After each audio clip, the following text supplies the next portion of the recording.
Saya kadang ada khawatir, saya barangkali kalau terlalu berani ngomong nanti dilaporkan ke kabar reskrim lagi nanti. Ya, tapi sebelum saya dilaporkan kabar reskrim, akan saya laporkan siapapun yang mengatakan Nabi Muhammad buta huruf. Saya laporkan polisi.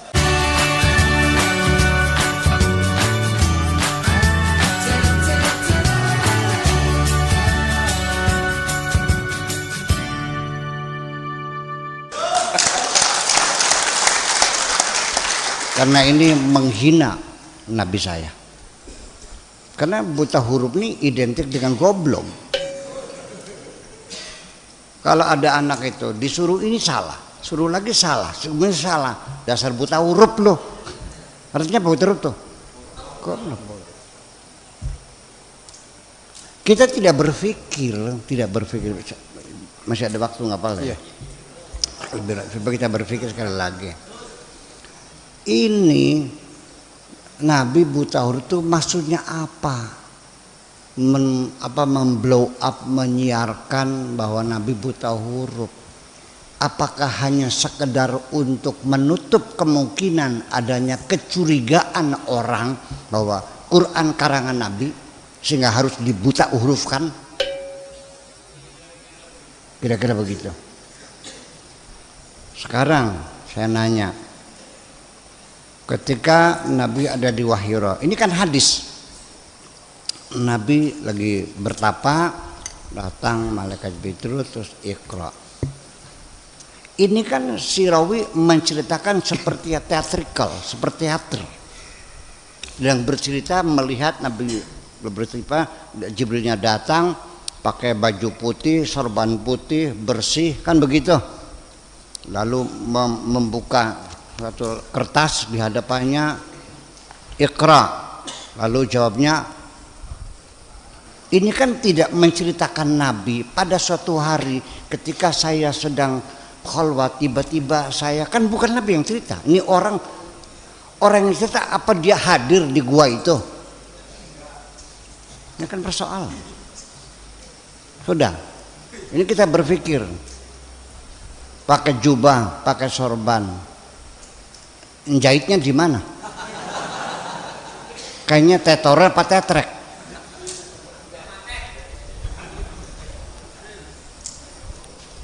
Iya. Apakah kamu berimajinasi seperti jubah sekarang ini pakai orang? Udah. Kemudian lagi, Iqra, tulisan. Quran itu turun berbentuk tulisan atau berbentuk kaulan? Gagal kan? Gagal kan? Waratil Quran inna sanulqi 'alaika qaulan tsaqila. Biar cerdas mikirnya. Nabi kalau iya betul dia itu buta huruf, kenapa disuruh membaca? Allah tidak mungkin menyuruh orang yang tidak bisa. Ini firman Tuhan, la yukallifullahu nafsan illa wus'aha. Kalau Allah tahu dia buta huruf, tidak mungkin disuruh baca. Nabi disuruh baca, dan kamu mengatakan Nabi tidak bisa membaca, berarti nabimu tidak melaksanakan perintah Tuhan. Pakai logika. Sudah. Nabi Muhammad setiap terima wahyu terus manggil para juru tulis. Kenapa di surat Ibrahim ditulisnya Abraham, lengkap nggak ada ianya. Di surat yang lain pakai Ibrahim, pakai ada ianya. Apakah ini juru tulis ngarang sendiri sesuka-suka mereka atau atas petunjuk Rasul? Jadi bisa baca nggak dia?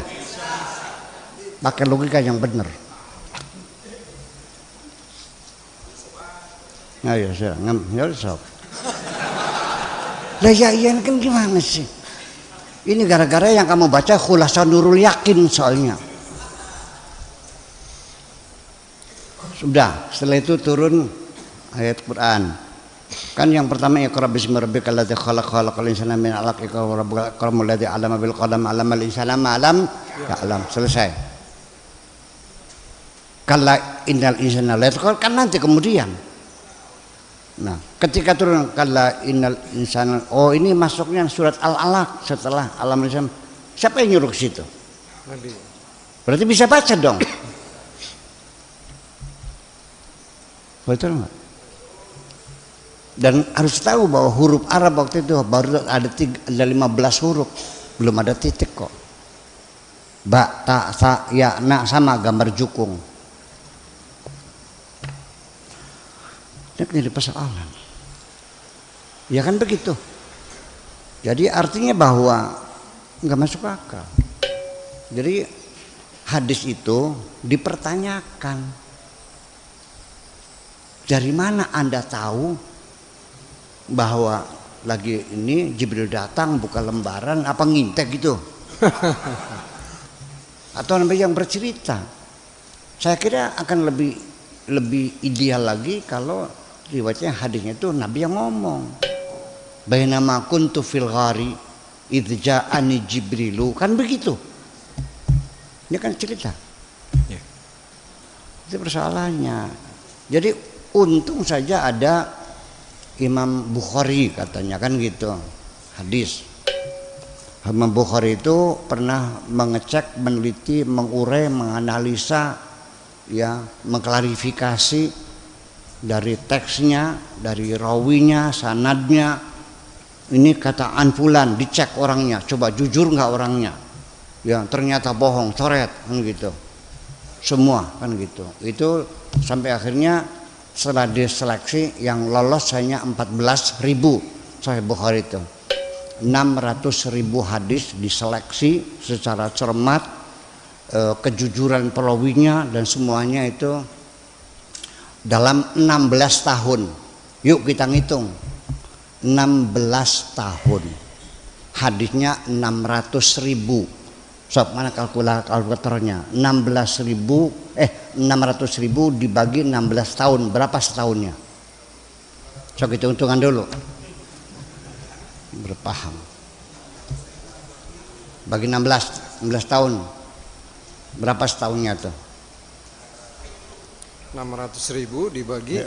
Wes gampang, masih kenceng gak kita? 37.500. Nggak usah hafal kita, Bapak. Iya boleh. 200. Iya. 1 tahun.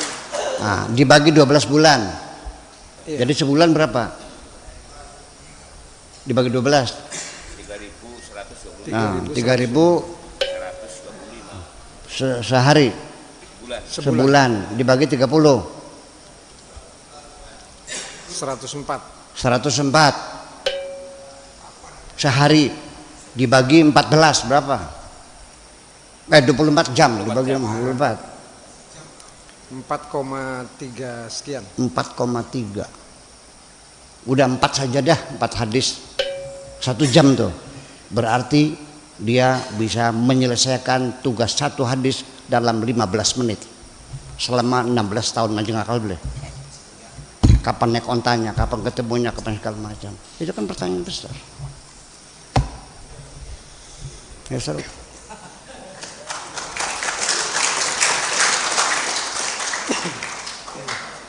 Dulu saya dengan Gus Dur bicara seperti ini. Kata Gus Dur, ya memang begitu Pak Sakur. Saya ini beragama kayak pegang bara. Dilepas nggak boleh, dipegang saya sakit. Ya kan artinya. Oleh karena itu yuk sekarang kita berpikir. Jangan takut murtad dong. Oleh karena itu yuk sekarang kita berpikir.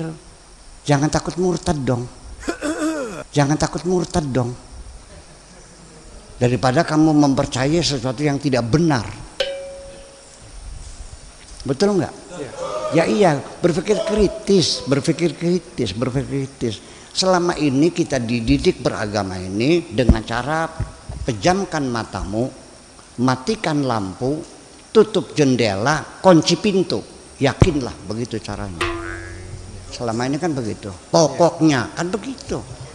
Yuk kita berbicara rasional. Itu yang saya inginkan. Dan ini akan terjadi perubahan nanti. Tapi kalau tidak dimulai dari pikiranmu, bagaimana bisa berubah?